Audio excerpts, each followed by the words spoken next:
Welcome to Storycomic Presents, where we interview amazing storytellers and artists. This is episode 114. I am your host, Barney Smith of Storycomic.com, and we're excited to have with us the award-winning and internationally acclaimed children's book author and illustrator, Bethany Stahl. Bethany, how's it going? Thanks for having me. That's so nice of you to say. That just makes me feel really good. So I'm doing great right now, all that praise. It's what, because you have like seven books now, 7 books of your Save the Earth series. Yes. You have, and I want to talk to you a little bit before your self-pubby awards. You have started your own award show. Oh, I'm so excited. That's exciting. And you also have, you put out, I'm just looking at this, you have 3 books that you've come out, 3 or 4 books you've already come out in 2021 with. And you average about 3 books that you illustrate and write and publish basically every year. Yeah, that's about right.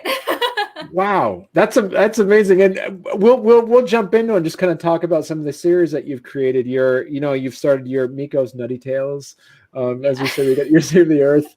You did your rhythm and rhyme books that you just came out with, like 2 of them last year. Yes. So needless to say, I mean, we'll talk about how when you sleep. I mean, I don't know what that, I don't know if I do. But kind of like you would kind of give people a little bit of a background of how you got into writing children's books professionally now. It's a strange story. Yeah. But before I was an author, I painted and I had a lot of my work in galleries and things of that sort. And one night at a gallery, this woman came up and she's like, "Oh my God, I love your paintings.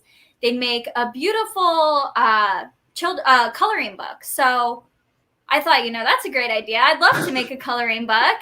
And I started researching publishing. And then I got very distracted and never got to my coloring book. But I ended up, publishing my first book, and then the second, and then the third. And by the third, that was Save the Ocean. I fell in love and never went back. Transitioned to being a full-time author. And yeah, that's sort of how it went. It was a very random happenstance, but I am so glad that it happened. It sort of felt like fate. So right, yeah, it was strange thing. Because you have a science background, and I do. And is that what made that? As you said, you're doing the art. You're doing the art. You're doing the science back. You have your science degree. Was it just kind of a natural journey over to doing children's your Save the Earth series? Was that how it kind of naturally happened? Yeah, I didn't really think much about combining my love of art and storytelling and science at all. But I was reading at a school. I was reading Carrie the Long-Legged Chickadee, which is my second book. And afterwards, I was talking with the students, and one's like, "Well, I really like science." And I was like, "Oh, sweet, I like science too." And we kind of got sidetracked, and we're talking about like science. And I was like, "Well, what science book would you really want to see?" And they're like, "Ooh, one with fish." And then I was like, "Yeah, I can totally make this environmentalism and science passion into the story under the ocean." And I'm a scuba diver, so as soon as the student said this, like all these light bulbs went off in my head, and I went home that night and I actually did not sleep until Save the Ocean was completely written and completely illustrated. And then as soon as I finished that book, I slept for a few days, and I was like, "This is the one." And it was. So yeah, it was again, another weird thing that happened, and it feels like fate that it just happened. And it started the Save the Earth series, which is incredibly popular, and I'm so grateful today. It just Save the Scraps got a best-selling tag on Amazon, so that is the third one that's managed to do that. So I'm just excited and always really humbled that people enjoy science and environmentalism and the same passions as I do. So it's really cool. So where do you see, because it's weird. It's like children's books these days seem to be almost have to be more interactive in the sense of it's competing with so much stimulation with tablets and things like that. And I noticed that you have a correspond with also some workbook things. And is that kind of like standard fare now, where you should have some level of activities with the books too? I'm not sure if it's quite yet standard, but I think it should be. I definitely love being interactive with my books. All of my books have a question and answer portion at the end, and I hide stuff in my illustrations. And then every book I create an animated audiobook with it. So I guess it's called an animation. I sort of coined this term, I think, of animated audiobook, and everybody's like, isn't that just an animation? Like, I guess you're right. But I have the animated audiobooks, which kind of combines the story with a little bit of visual activity to try and, loop together these two worlds, because these kids now are growing up with technology their whole lives. So trying to bridge that technology gap back into reading and sort of weaving them in and out to keep kids interested and keep something new happening. And do you also feel there seems to be like a push back to the age of analog in a way, because we're so drawn into information so easily accessible, and everything is so much passive entertainment, in the sense that, like, if you listen to the radio or if you watch a TV, that's passive entertainment because it'll continue on without your involvement, where books are active entertainment. Books don't read by themselves, and this, like, so it gives children that ability to pick it up and feel it. And where do you see the direction of children's books? Where do you see, is there any idea where you think, okay, this is where it's trending towards this way or that way? What would you say to that? I'm not sure. I'm not sure. I hope we always have the ability to have tangible books. Right. I love that, analog nature of books, and I feel like there's nothing better than that page turn. So I think there will always be a place for books. Hopefully there will be. Right. Yeah, absolutely. Yeah.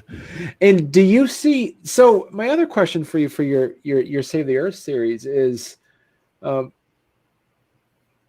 do you prioritize your series? 'Cause I'm like books 8, 9, and so on and so on, because you're not going to have, there's always going to be something. You're always going to have some idea. Like, I'm sure you probably have a folder full of. How do you prioritize? Yeah. Like, what do you say? Like, okay, this is going to be the next one. How do you kind of say, all right, I want to make sure this is an important issue to address before this one or after this one? How do you? Yeah.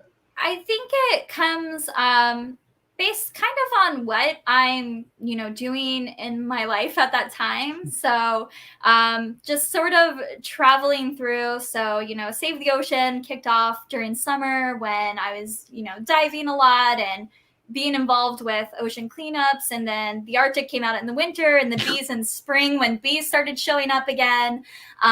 So I got really into composting when I did Save the Scraps, and, more shark dives when I wrote Save the Sharks. Oh, and right now we're in butterfly migration season. So a lot of people have been seeing monarchs a lot as they're migrating, to Mexico. But Save the Butterflies came out. So I kind of try and keep it relevant. That way, when it comes out, kids can actively, read Save the Butterflies and then look out the window and go, oh my gosh, there's one right there. So I like to keep that real world interaction, even though they're, fiction and my animals talk and things of that sort. I like to where they can, go outside and it can be spring when they're reading Save the Bees and they can see a bee coming around or things of that sort. So I try to keep them relevant, but I also pick topics that I kind of like better. So whatever I'm into kind of moves up on the list a little bit. So have you gotten any ideas from your readers to say, oh, can you do a book on this? Or how much feedback do you get from your readers for your Save the Earth series? They give me a lot of feedback, and a few have definitely moved topics on the list forward, which is always really interesting to see, what people are into. And of course, if I meet a kid who's like, I'm dying for a book like this, I'm like, ooh, I will have one in a few months. Like, you're so close. So I try to prioritize what they want to see, and they definitely have helped to give me ideas of topics, that even I'm not as familiar with, that I get to deep dive and research on. Because even though they're children's books, I research heavily every topic just to make sure, there's no misinformation. And if I'm not as familiar with the topic, I go and learn all about it. So what would you say is the age range for your Save the Earth books? I would say it's between like 3 years old to 8 years old. But what's really interesting is I actually heard from schools who have like talked about it in high schools and middle schools, which completely blew my mind, because I'm like, there's no way you're using my books. Like, that's the coolest thing. But yeah, they have been across all ages, but I think, the first grader range seems to be the super fans. Right. So how do you, as a writer, so just put on your writer hat for a second, and we'll talk about the illustrator part a little bit later. How do you, when you sit down to write the children's book, how do you take something so important, a message so important, and how do you make the language accessible to a first grader without the fear of using bigger words, or without the fear of making it seem condescending, I guess, in a way? Yeah, I think kids are a lot smarter than we like to give them credit for as adults. So kids have blown me away, especially school readings back when I went in person. They definitely helped me, stay up to date with like how smart kids are and how much they're ready for. But I like to always, gauge them with either like beta groups or test groups, just to see and make sure. And then occasionally I will leave in a bigger word, because I feel like even if you have maybe one word that might be a little bit out of their, sorry, I lost my headphone here, that might be out of their range, that they're always interested in learning more vocabulary, and they're kind of into it. So right. So 7 books in on your Save the Earth series, what are some of the things that you've learned that you've implemented in your book 7 as compared to like your first couple books in the series? I've definitely tried to, get more detailed, put in a little bit more sciencey information. I feel like they've definitely been more interested in that aspect, but a lot of things I've really kept the same. So Save the Ocean was received incredibly well. It blew away any expectations I had for the book. So a lot of things, are relatively the same in terms of the story. So still all the cute talking animals and things like that. They're my favorite. And is there, I mean, besides the title, and they said some reoccurring characters, you have a gallery or a cast of characters that people are able to follow along with, and same with like the animals as well? Yeah, so the cast of characters was growing for quite a while, and right now we're kind of keeping our same group right now. And every character I really enjoy, because they're each sort of responsible for their own thing. So, Liam in Save the Sharks is our scuba diver. So whenever we need a scuba diver, we know it's going to be Liam. Kalisha's our mermaid. So she's, of course, her and Liam are each other's sidekick now. and Clover the bee gets to pop in anywhere there's gardens. So it's really fun now that we've developed in the story and the books long enough to where so many characters can pop in, and now they're becoming like their own experts. And I feel like a proud mom because they're just like getting smarter through the series, and I'm like, oh my gosh, you guys are so cool. You know, they definitely feel like they're their own people now. So yeah, comparatively speaking to like say a long form novel where authors would say the character went off in a direction that I wasn't expecting. Do you see something similar to that with now that you kind of have established, a cast where do you feel as though that like, some of the dialogue is unexpected to you to say, oh, I guess this is what they're going to be saying now, or this would be the question they're asking or anything like that? Yeah, Mateo, so he's from Save the Bees, and he was also in Save the Scraps. He's sort of the group skeptic, I would say, about environmentalism. He's always kind of like, oh, why do we even do this? What is the science behind this? So he's developed a lot, and I wasn't really sure that, characters in a children's book, you think like, how much can they develop? But it's surprising to see them having their own like little character arcs and growing as characters. It's, something unexpected that I was not expecting when I started the series, which has kind of been really cool to sort of turn out and see their own personalities start to develop.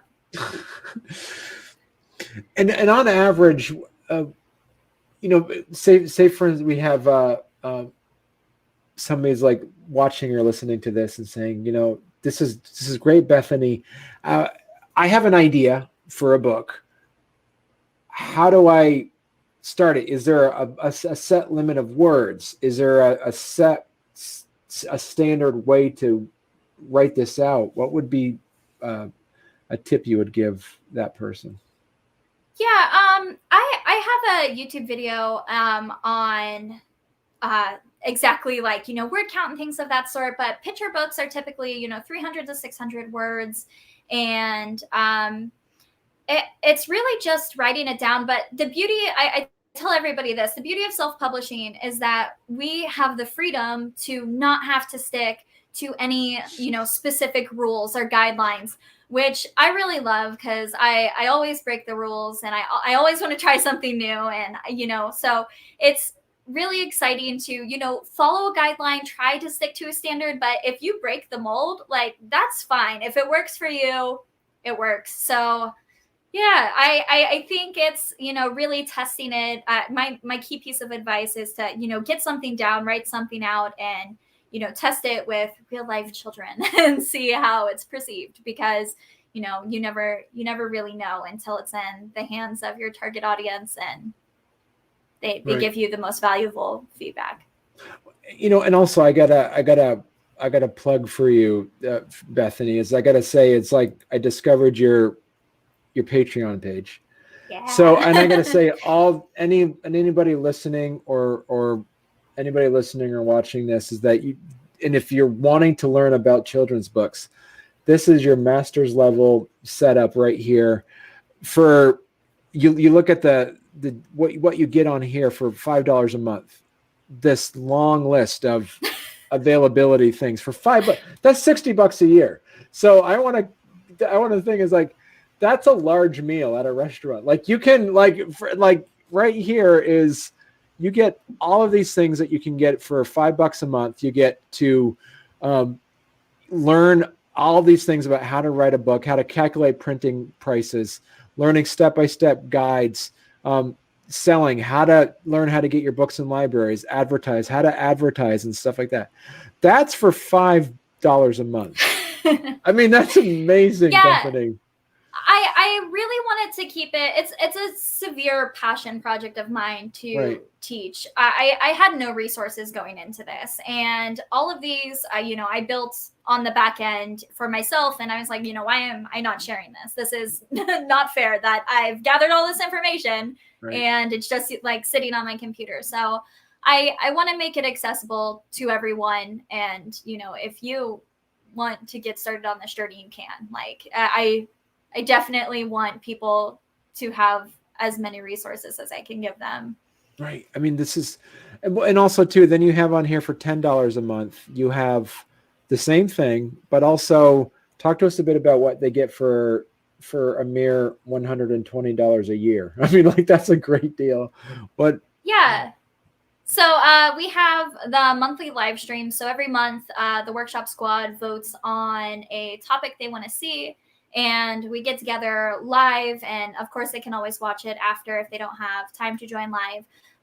But we'll deep dive into tutorials, and they can give me their books, and we can work on their books. So the workshop squad is typically, a small, really focused group. So I do have a lot of freedom in those live streams to really work one-on-one with people, which I think is really cool. And yeah, that's the biggest perk of joining the workshop squad, is like that one step further of, if you're not really sure what to take, or you kind of need that like sort of mentorship vibe. Yeah, that one's definitely really cool and a lot of fun. And I feel like I'm friends with all of my workshop squad patrons, because we talk so much. Whenever they update me with their books, I'm like, oh, yay. It's just, it feels like an extension of me. It's really cool. They're doing amazing things. So yeah, awesome. this is, I'm floored about how good of a deal this is. I mean, this is amazing. And so for anybody who has wanting to put out a children's book, or looking at, or wanting to know how to do it, you can do all the work you can by trying to find, but right here, as you said, Bethany, you have it. This is your one-stop shop. You did all the heavy lifting for everybody else, and you've kind of consolidated it for everybody right here. So it's well worth it. It's a well worth the investment for people to, go to patreon.com/Bethany Stahl, all one word, and STAHL. But yeah, so let me ask you too. It's like, do you just all self-publishing? Do you work at all with Kickstarter or any of those crowdfunding projects? No, I tried Kickstarter once. And my personal experience with it is that a lot of my audience was very confused about the process of Kickstarter. So they weren't as well versed with it. There are some children's book authors who really nail Kickstarter. But luckily, I haven't, really had to use it. And with print on demand, I feel like you can really like gather costs on the back end, to where each book sort of funds the next book, is how I've got it worked out. But yeah, I think Kickstarter is a great tool. I haven't gotten to play with it much. Which is great, because and that's another thing. There's a misnomer that the only way you're going to get your book published is doing a Kickstarter. It's the only way you're gonna, other people will say, hey, it's a great way to, do market research. You can see but you're proof that you can also do the self-publishing straight on like that, and have just as good as a readership from that. So yeah, absolutely. I don't think one of the things I really try and push is like, there's no right way to self-publish. Everybody has such a different approach, and what works for one person may not work for you, and vice versa. So I really encourage people not to get discouraged if something doesn't work out. Like I tried a Kickstarter, it didn't work, and my books still have gone on to be super successful. So it's definitely, to each their own, and just you have to find what works for you. But right. There's definitely no wrong way to approach it. Right. And so you work a lot with, you got a Wacom, you do a lot with is it mostly with, you do a Photoshop, correct? You use Photoshop and Illustrator? Or talk to us a bit about the illustration side of your books. So I think anyone who stays up to date with my author and illustrator journey knows I'm like a huge fan of the Wacom Intuos. That like little basic version, you know, I sort of fell in love with it. It's the first digital tablet I've ever had, and I keep trying to leave it behind and I can't. So I'm obsessed with that little tablet. It's just so cute and my favorite. But yeah, I use that and Photoshop. I haven't really used Illustrator much for illustrating, you know, despite the name. I know a lot of people get confused about that aspect, but I do like the vector illustrations just because, or sorry, not the vector illustrations, my bad. I like painting in Photoshop just because it feels more natural. So coming from a traditional art background, you know, the vectors were not so much my style. Whereas, you know, Photoshop, you can play with the brushes and kind of get that natural feel to it. So I've really enjoyed those, and those are my two main go-tos to make all my books. And so, and you make them all yourself. So then you like you say, you put them in, you format it. Talk to us about the formatting aspect. You wrote your script, you made your illustrations. A question someone who does both that would say questions like, how do you align, for instance, where you put the words in? Is there a way to do that? Some books will just have blank page, then the illustration. Some will actually have it all. What would be some of your advice on placing the words in the books for children? Yeah. I have a few videos on that too over on my YouTube. So I've tried the, you know, one page with the illustration on the other, and that's a really great way. I feel like if you're getting started, to really have it organized and not worry so much about the illustration having space for text. But for my Save the Earth series, I do double page spreads throughout all of it, and then I always leave like, you know, sky space typically for text to fit in. But my biggest recommendation is, you know, go to a library, go to a bookstore, grab a few different books and really study other layouts and sort of see what's working for other people, because there's so many different approaches, you know, to doing like spot illustrations or half page, full page, you know, half spreads. So it's really variable to how you can lay it out. So I always recommend, you know, go grab some of the greats books and really see, you know, how are they doing it, and pick and choose, you know, what you want to adapt in to your own style. Have you done like done research like you know, the children's book section in the library, found a book, I'm like, I love how they did this, and then go home and try to do them, like, wait, how come I can't do it the way they did? Have you seen that happen to you too? I can't say that it has. I think you know, just, you know, getting familiar in the programs, I feel like you can, you know, pull off anything you want to do. If you see something, you know, really cool, the beauty of YouTube, I think, is that there are so many people out there willing to share, you know, how they do certain things, even if it's not necessarily authorship. You know, someone out there has probably talked about how they can get away with, you know, making some of those cooler things. But I feel like there's always room for learning and, you know, developing your own style of it. So with you Save the Earth thing, you have a nice run going.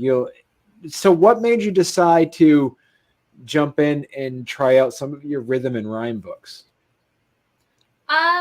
You know, I get bored quick. You know, this is what I do full time. And despite how much I absolutely love the Save the Earth series, sometimes, you know, you get into those creative slumps to where I just can't think about what comes next, or I'm having trouble with, you know, flowing the story out. And I just need to be creative in a different way.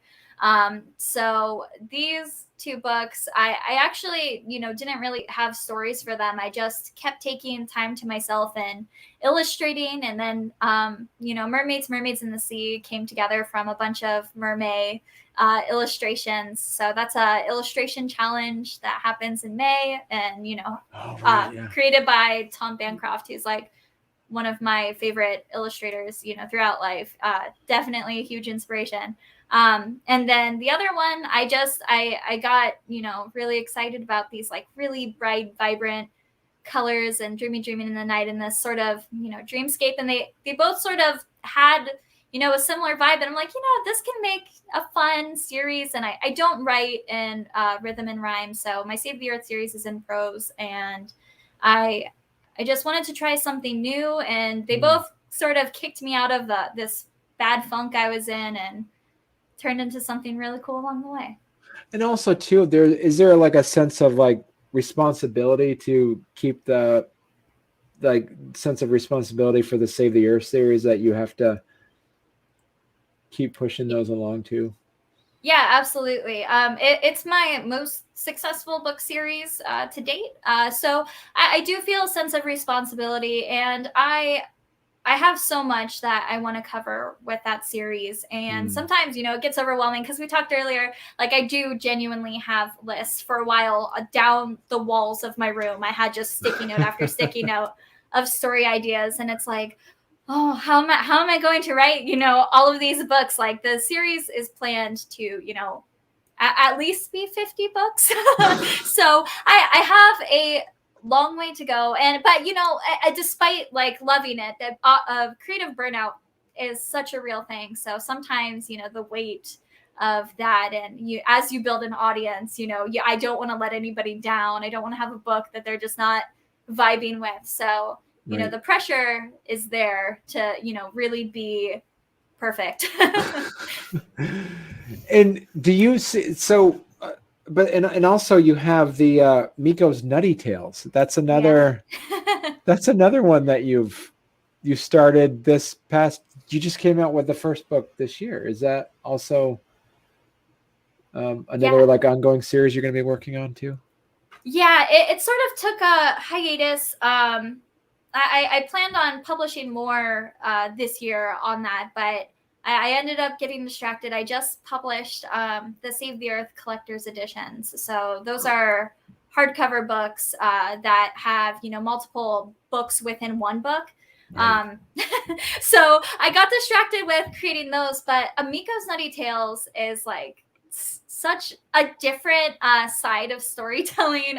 They're really silly and quirky, and Miko's Nutty Tales are based off of my squirrel Miko.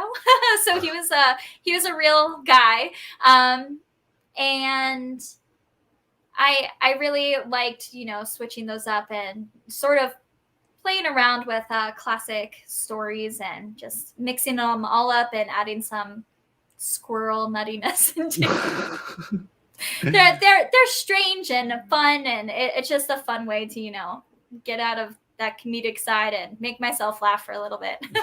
Because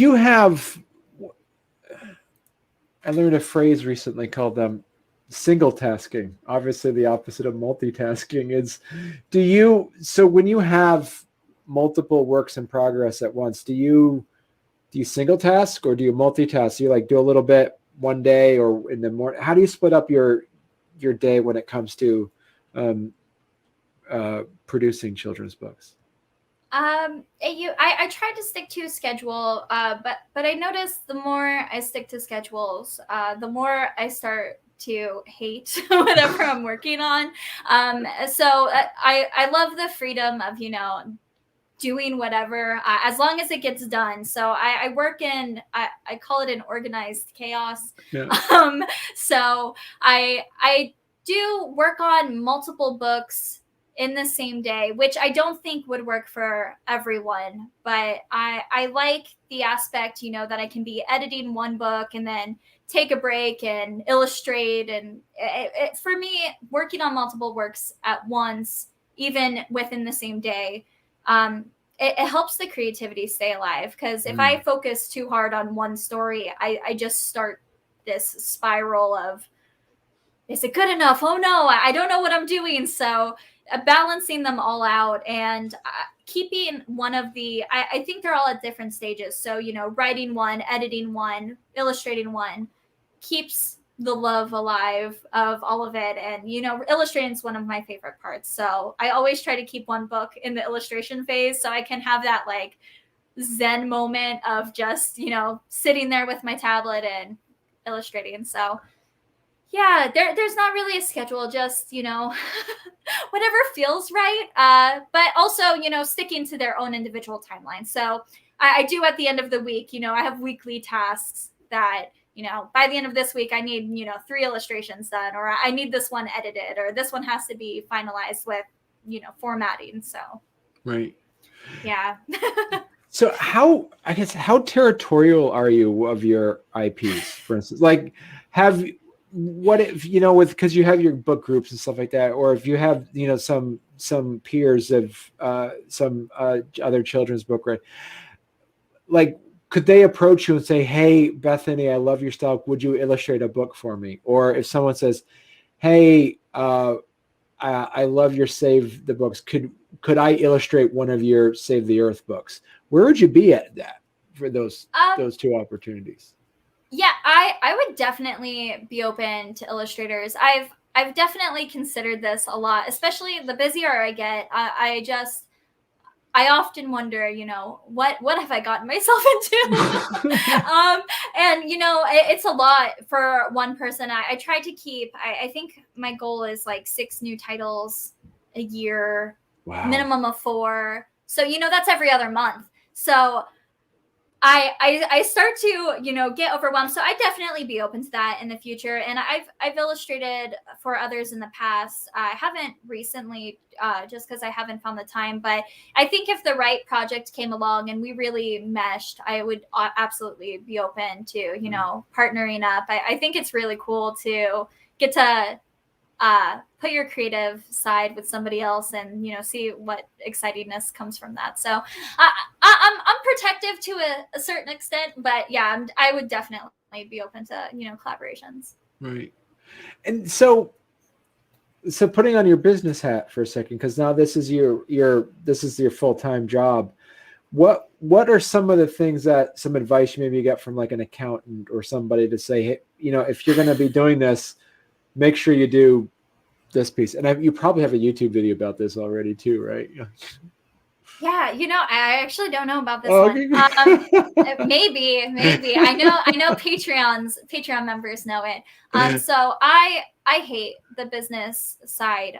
That's one of the most overwhelming sides of all of this for me is, making sure I'm up to date on, on my taxes and everything's filed right and I'm recording my expenses and, I'm the worst with receipts. So I do recommend QuickBooks Self-Employed. That's what I use to track everything. And then I use a CPA at the end of the year to, make sure everything's in good shape. But I do recommend, wherever you're at, if you reach out to your local like business section, wherever you live, whether you're in the States or not, there's somebody who's in charge of, businesses and registration, and just go in and talk to them, schedule a meeting, email them.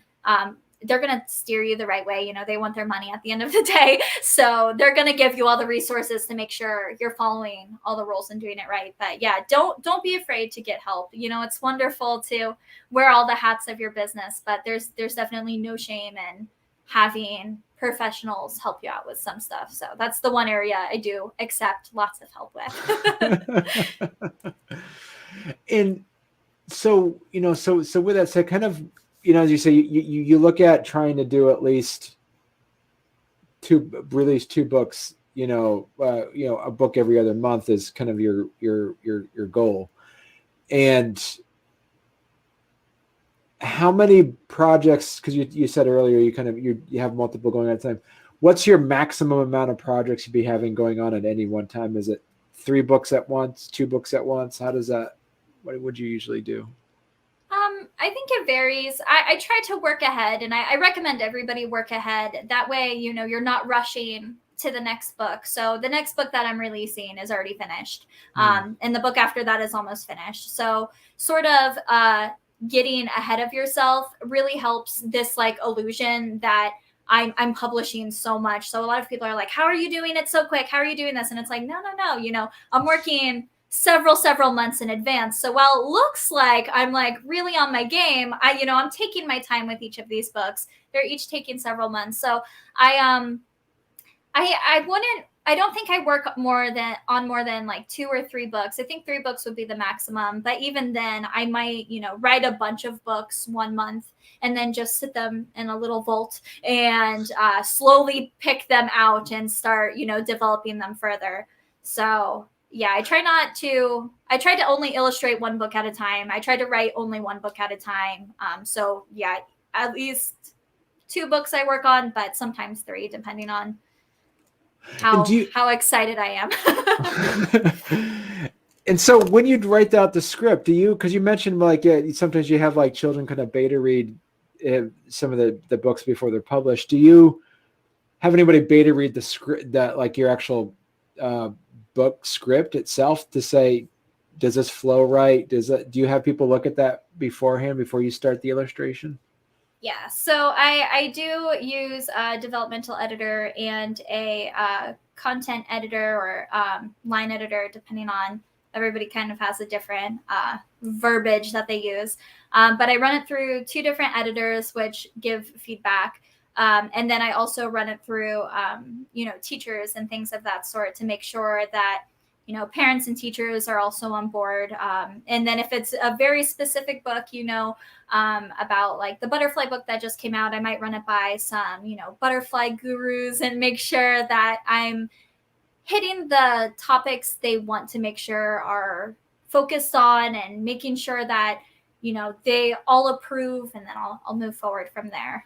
So I definitely don't recommend illustrating too early, just because that's so much work. I've done it before to where I've had to, re-illustrate books, or I've illustrated so many that, I didn't end up using. So I really try to make sure I've got absolutely what I need down, so I'm not wasting any time.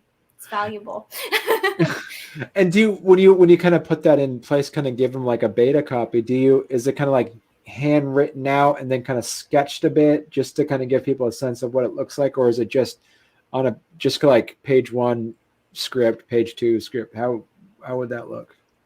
I typically just have the story, in a Word document. So I won't really illustrate the illustration. So one of the things I really try and do is, if you're, blind or deaf, or anything, like, I want you to have the full story visually and audibly. So I want to make sure that if you're, missing one side of it, that, you can, understand the story and see the illustrations, even if you can't see the illustrations, or if you're listening to the audiobook, you know exactly what's happening. Or if you're only looking at the illustrations, like if kids aren't at a reading level to where they can't read the books on their own, I want them to be able to really get through the story. So I do only send out the text, and then with the illustrations, I try to be as careful as possible to make sure everything I say on the page is integrated into that illustration.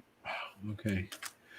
So Bethany, I want to take a little bit of time and also just chat with you about your first annual Self-Pubby Awards. Yay!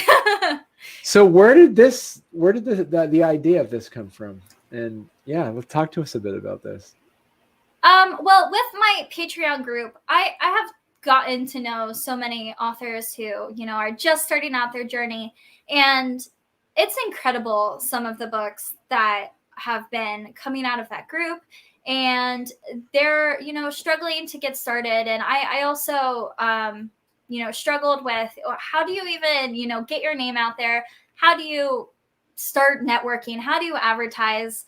And so many of these literary words are so cool, but a lot of them, are for traditional publishers, or, they're so big or so expensive to apply to that it's just really inaccessible for self-published authors. And so I was like, you know what, we should do, our own awards ceremony. And then I didn't want to exclude anybody who wasn't a patron. So they are open to everyone. And this year it was free to enter. So we have a handful of entries, and I've gathered some judges together who are reading the books now, and it's been really exciting. So I've really enjoyed creating this, and I think it will be something that will grow and be really cool in time. But everybody, deserves to be awarded for all of the hard work they've done. So I'm really excited to get to acknowledge some of the amazing work. And luckily I do have a decently growing platform that I really want to share some of these cool books with, my audience, and really try and help kickstart other authors' journeys. Wow, that's amazing. That's a really exciting stuff, Bethany. And this is a need, like you said. This is something that the self-publishing world is kind of needed to have. So yeah, there's a few opportunities, but there's not enough. There right. needs to be more. So yeah, Reader's Choice is open, the page that you're on now. So if any of those books and you want to vote for, go read them and vote for these people. So that one's completely audience driven. And this isn't, and as you said, this isn't just for children's book, it's for all genres. Yeah, I thought, maybe just children's books, but I didn't think that was fair, because I also write in other genres. So I wanted to open it up to anybody who's self-published. And we are definitely adding, I think, more awards, because we got such a wide variety of books submitted. So that's exciting too. So did your accountant talk to you about this and give you any advice on how to start this up as well too? No. This is completely, this, unfortunately, isn't, a money making right aspect. It's just, I'm really bad about just making opportunities for people, whether that means an opportunity for myself or not. I just, I should be better about, wanting to be paid, but I'm like, no, we'll make it free. All the judges are volunteers. So we're all working really hard to make this happen. So I should have, thought about that more, but it'll still be fun, But this is amazing. It's like, Bethany, this is amazing. I'm excited I'm excited to check out your Patreon page. Just seeing all that information you have, a complete wealth of knowledge for all this stuff. And as I said earlier, you did all the heavy lifting for everybody else. So, and being able to share your knowledge and being able to share your experience and being able to, continuing educating children, and that's in a way that is accessible to them is fantastic. So, congratulations, Bethany, on all the work you've been up to. So, so come back again. I would love, anytime. I mean, I'd say come on every time you come on a book, but you basically would just have a weekly segment of Bethany Stahl. Yeah. You don't even need to interview anybody else anymore. We can just, talk every single week. Yeah. Yeah. So where can people find you if they wanted to check out your site? Where would they go? Yeah, so the best place, where everything's at is BethanyStahl.com. So from there, you can see my books. You can see I have an author section.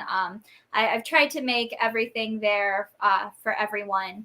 So yeah, that is the best centralized hub. Mm-hmm. You got T-shirts and all that kind of stuff too. That's nice. Yeah. Merch just started. I think last month. So that's exciting. New things. And you got the access to your classes. So absolutely check out Bethany's Patreon page. It is probably the best deal you're going to find for self-publishing at that price. So, and parent and teachers, and this is your free animated books that you were talking about. Yep. Yeah. Animated audiobooks. Yeah. Coloring pages. Wow. That's amazing. So thanks again, Bethany. This has been fantastic, and I'd love to have you come back on again sometime. This has been fun. Yeah, thank you so much for having me. I'm glad we got together. Yeah.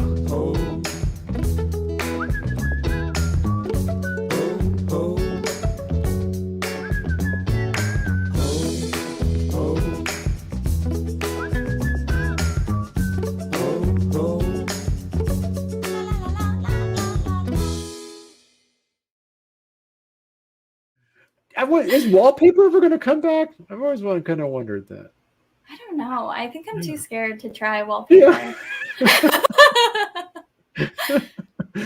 I know. It's just like you're watching all these home shows, like how to do this and like all these.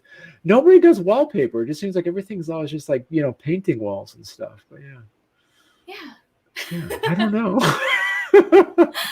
Oh, why not? Yeah. You can make it come back. Okay. Yeah. Exactly. Yeah. Bring back wallpaper. That's the big thing.